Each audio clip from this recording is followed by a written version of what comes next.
हमने किसी के मंदिर नहीं तोड़े, हमने कहीं जाकर लूटा नहीं, ना अपनी मंजिल छोड़ेंगे, ना अपना रास्ता बदलेंगे। चीते की चाल, बाज सी नजर और फौलादी इरादे, जासूसी की दुनिया का वो नाम जिनसे बड़े बड़े देश भी थरथराते हैं।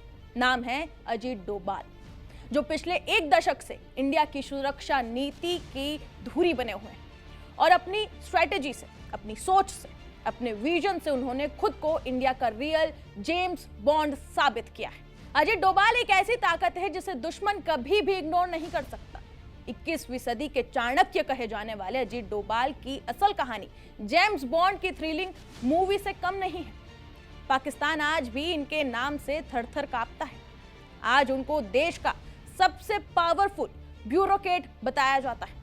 नेशनल सिक्योरिटी एडवाइजर के तौर पर उनको कैबिनेट रैंक के मिनिस्टर का दर्जा दिया गया है। कभी रिक्शा वाला तो कभी मोची, कभी धर्म बदलकर दूसरे देश का नागरिक बनना तो कभी दुश्मनों के साथ मिलकर उनसे उनकी ही सारी जानकारी ले लेना। और उन्होंने ऐसी खतरनाक कारनामे भी किए हैं जो जासूसी की दुनिया में शायद ही पहले किसी ने किए हों। अपनी इसी क्षमता और बुद्धि के बलबूते पर वो देश के बड़े बड़े दुश्मनों को घुटनों पर ले आए हैं। अब उन्हीं अजीत डोभाल ने एक ऐसे सीक्रेट का खुलासा किया है जो आपके रोंगटे खड़े कर देगा। हर भारतीयों को अजीत डोभाल का ये नया बयान जरूर सुन लेना चाहिए, क्योंकि ये आपके दिमाग को तो हिलाकर रखने ही वाला है, लेकिन एक बड़ी सीख भी जरूर देने वाला है। अजीत डोभाल ने अपने कौन से सबसे बड़े सीक्रेट से पर्दा उठाया, उसके बारे में सबसे पहले आपको बताते हैं, फिर आगे वीडियो में ये भी बताएंगे कि कैसे उनके एक और बयान ने दुश्मन देशों की नींद हराम कर डाली। अजीत डोभाल जो कम बोलते हैं लेकिन अपना काम ऐसे करते हैं कि दुश्मन और कट्टरपंथी बर्बाद और मिट जाते हैं। ऐसे में सब ये जानने के लिए बेताब होते हैं कि आखिर अजीत डोभाल काम कैसे करते हैं। इसी सवाल के जवाब में डोभाल ने एक ऐसा बयान और खुलासा किया जो आपके होश उड़ा देने वाला है। दरअसल राष्ट्रीय सुरक्षा सलाहकार अजीत डोभाल ने शनिवार को दिल्ली में युवाओं से बातचीत की, उनसे वो मिले। डोभाल ने कार्यक्रम के दौरान खुद से जुड़ी युवाओं के सवालों के जवाब दिए। कार्यक्रम के दौरान एक युवक ने डोभाल से मोबाइल रखने को लेकर सवाल पूछा।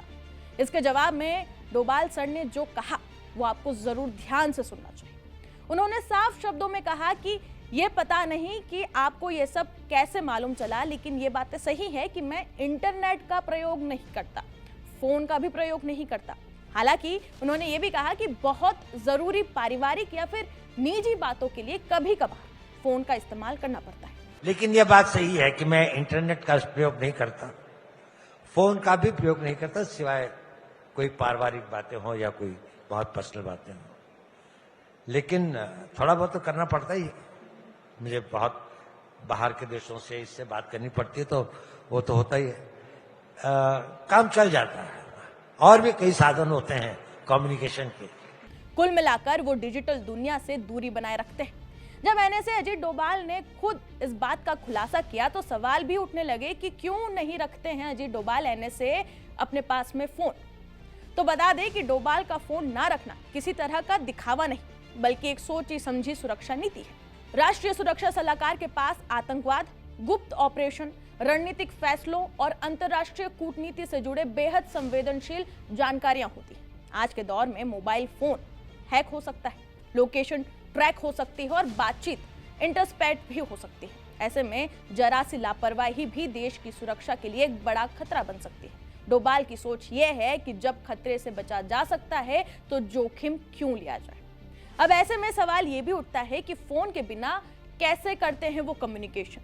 डोभाल की कम्युनिकेशन स्ट्रेटेजी पूरी तरह से ऑफ ग्रिड मानी जाती है। वो आधुनिक तकनीक से दूरी बनाए रखते हैं, लेकिन फिर भी प्रभावी तरीके से काम करते हैं। आमने सामने की मीटिंग्स, सरकार के विशेष सुरक्षित और एन्क्रिप्टेड लाइंस, ट्रस्टेड मैसेंजर्स और फिजिकल कुरियर, इंटरनेट से कटे ऑफलाइन कंप्यूटर, निजी बातचीत के लिए बहुत ही कम फोन का इस्तेमाल, ये सभी तरीके पुराने स्पाई क्राफ्ट पर आधारित है, जहां कोई डिजिटल सबूत बिल्कुल भी नहीं छूटता। अब आप ये भी समझ लीजिए कि एनएसए डोभाल की इस नीति से क्या फायदा हुआ। डोभाल की इस आदत ने उन्हें दुश्मनों के लिए लगभग अनट्रैकेबल बना दिया। सर्जिकल स्ट्राइक और बालाकोट जैसे ऑपरेशन में बेहद सीमित लोगों को ही जानकारी थी। इससे लीक का खतरा लगभग खत्म हो गया। डिजिटल दूरी ने गोपनीयता को मजबूत किया। वहीं अब एनएसए डोभाल के इस बयान से क्या सीख लेनी चाहिए वो आप जान लीजिए। फिर आगे एनएसए डोभाल के एक और बयान का खुलासा भी करेंगे जिसने पाकिस्तान बांग्लादेश भूचाल ला दिया है। एनएसए अजीत डोभाल का फोन इंटरनेट के यूज को लेकर जो नीति है उससे आम लोगों को ये सीख मिलती है कि डिजिटल दुनिया जितनी सुविधाजनक है उतनी ही जोखिम भरी भी है। हर जरूरी जानकारी फोन में रखना खतरनाक हो सकता है। प्राइवेसी और सिक्योरिटी पर समझौता नहीं करना चाहिए। जरूरत से ज्यादा डिजिटल निर्भरता नुकसानदेह। आइए अब उस बयान का खुलासा भी कर देते हैं जिसने पाकिस्तान में शहबाज और मुनीर को बेचैन कर दिया है और बांग्लादेश में यूनुस के होश उड़ा डाले।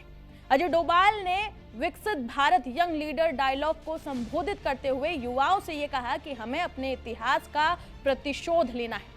राष्ट्रीय सुरक्षा सलाहकार अजीत डोभाल का यह बयान कोई सामान्य स्टेटमेंट नहीं है बल्कि उन कट्टरपंथियों के लिए अल्टीमेटम है जो आक्रांताओं को अपना पूर्वज मानते हैं, उनकी कायराना करतूतों पर इतराते हैं और फिर से हिंदुस्तान में मुगलिया परचम लहराने का ख्वाब देखते हैं।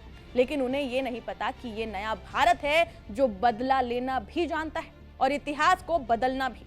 राष्ट्रीय सुरक्षा सलाहकार ने युवाओं को हिंदुओं के मंदिर और हिंदू सभ्यता पर हुए हमलों की याद दिलाते हुए बदले वाली सलाह दी। उन्होंने आगे क्या कहा सुनिए।